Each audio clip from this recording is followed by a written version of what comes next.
आपण आयुष्यभर नाती जपत राहतो आणि नाती जपण्यामध्ये एवढं स्वतः गढून जातो की आपलं आणि आपल्या आत्म्याशी आपलं काय नातं आहे हे आपण विसरून जातो.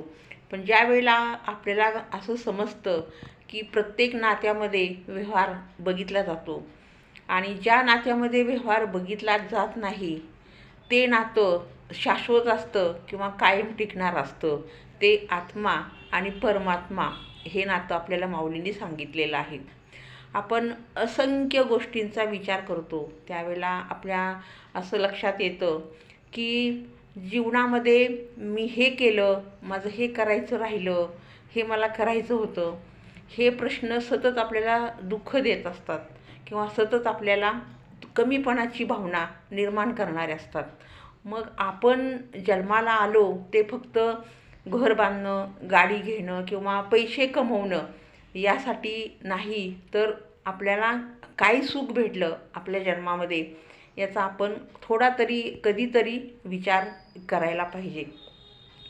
तसं पाहिलं तर नात्यामध्ये व्यवहार बघितला जात नाही मी म्हणते, पण असं जगामध्ये एकही नातं नाही आज की त्याच्यामध्ये ते व्यवहार नसताना चाललेला आहे. प्रत्येक नात्यामध्ये व्यवहार हा बघितला जातो आणि मनुष्य प्राणी एवढा स्वार्थी किंवा असा बनत चाललेला आहे की त्याला असं वाटतं की माझ्यामुळं सगळं जग चाललेलं आहे. पण जगामुळं तो चाललेला आहे, सृष्टीमुळं तो चाललेला आहे, हे तो क्षणाक्षणाला विसरून जातो.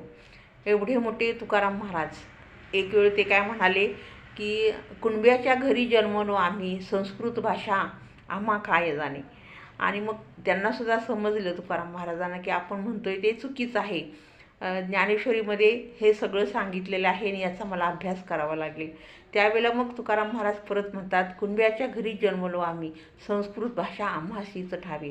हे आपल्याला समजलं पाहिजे आणि कमी वयात लवकर समजलं तर आपलं जीवन सार्थकी लागल्याशिवाय राहणार नाही.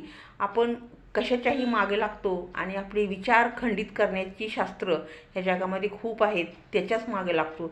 ज्याच्या टकलावर केस नाही तो सांगतो मी केसाचं औषध देतो, 110 किलोचा माणूस म्हणतो मी वजन कमी करतो आणि आपण तिथंच भुलतो.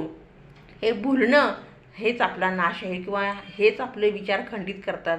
आणि जिथं आपण भुलतो, ज्या काय भुललास ही वरली अंगा ऊस डोंग्या परिणाम, म्हणजे ऊस नुसता उंच दिसतो पण त्याच्यामध्ये रस आहे का नाही हे आपण कधी विचारात घेत नाही.